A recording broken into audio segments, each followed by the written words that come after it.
UPI के around काफी बातें चल रही हैं। शायद यूपीआई चार्जेबल होगा, शायद हम कैश पे शिफ्ट कर जाएंगे। हमने सोचा कि थोड़ी बातें हम भी कर लें। हेलो एंड वेलकम एवरीवन, मेरा नाम नितेश है एंड आप देख रहे हैं मनी विद्या। अगर आपको फाइनेंस में इंटरेस्ट है तो I will recommend you to subscribe this channel, क्योंकि हम अपने इंटरेस्टिंग एनालिसिस आपके सामने लेके आते रहते हैं। इंडिया ने दुनिया को दिया है UPI, the most successful financial revolution of century. 24 billion transaction पूरे साल में नहीं, सिर्फ जुलाई महीने में हुए हैं और उसका वैल्यूएशन 30 ट्रिलियन है। अगर यही पेमेंट कैश में हुई होती तो कितना ज्यादा एफर्ट जाता। करेंसी को प्रिंट करना, ट्रांसपोर्ट करना, उसको स्टोर करना एंड डिस्ट्रीब्यूट करना। अभी जो मेहनत लग रहा है उससे बहुत ज्यादा मेहनत लगती। ऊपर से अगर जेब में 10,000 रुपए पड़े हो तो टेंशन अलग रहती कि पता नहीं ये पैसे कब गिर जाए, कहीं खो ना जाए। अभी 5 रुपए के पेन से इमरजेंसी में 50,000 ट्रांसफर करना हो पॉसिबल है with ease and security with UPI.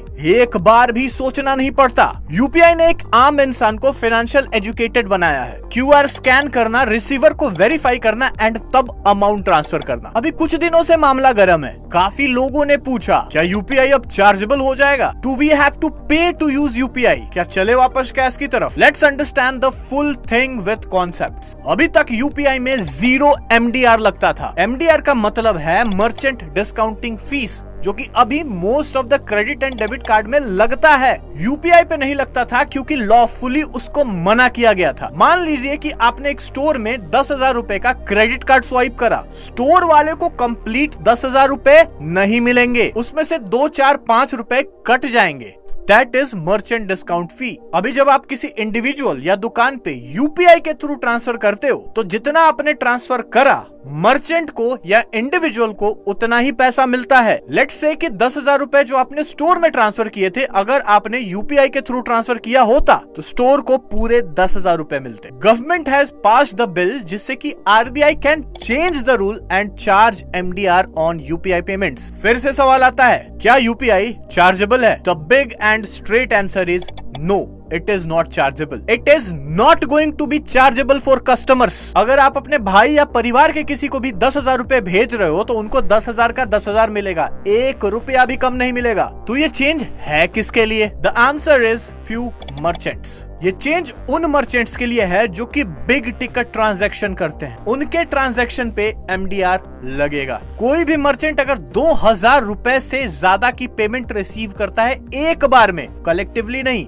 एक बार में, तो वहां पे 0.25% से 0.4% तक एमडीआर लग सकता है, जो कि 5 रुपए से 8 रुपए तक हो सकता है। फिर से रिवाइंड करूंगा कि this is not for individual. Individual को आप कितने भी पैसे ट्रांसफर कर दो, नहीं लगेगा। हमारे आपके जैसे छोटे ट्रांजैक्शन टिकट्स, जो छोटा अमाउंट स्मॉल बिजनेसेस लेते हैं, उस पे भी एमडीआर नहीं लगेगा। जैसे कि अगर आप ऑटो को 150 या 200 रुपए दे रहे हो, वो भी चार्जेबल नहीं है। कहीं से सब्जी ले रहे हो, चाट खा रहे हो, गोलगप्पे खा रहे हो, that is not chargeable. No change in daily life. Now the question is कि सरकार इसको बदल क्यों रही है? क्या यह सरकार के फायदे के लिए है? यूपीआई के इंफ्रास्ट्रक्चर को चलाने का खर्चा 20,000 करोड़ आता है पूरे साल का। जब भी आप किसी को पे कर रहे हो तो वो पेमेंट डायरेक्टली उसके बैंक अकाउंट में जा रहा है। There is active system involved. एक एक्टिव इंफ्रास्ट्रक्चर इस पे कंप्लीटली काम कर रहा है। तो यूपीआई जब फ्री भी था तो ये पैसे लग रहे हैं to keep the system running. Means जो फोन पे, गूगल पे आप ट्रांजैक्शन करते हो, वहां पे उनको उसका कॉस्ट भरना पड़ता है। अब सवाल ये आता है कि अगर उनको कॉस्ट भरना पड़ता है तो why they are in this loss making business? Well, उनके पास अदर रेवेन्यू स्ट्रीम्स भी है, जैसे कि इंश्योरेंस बेचना, प्री अप्रूव्ड लोन बेचना, electricity bill and other recharges. UPI से उनको क्राउड मिलता है, कस्टमर अक्वायर करते हैं एंड उनको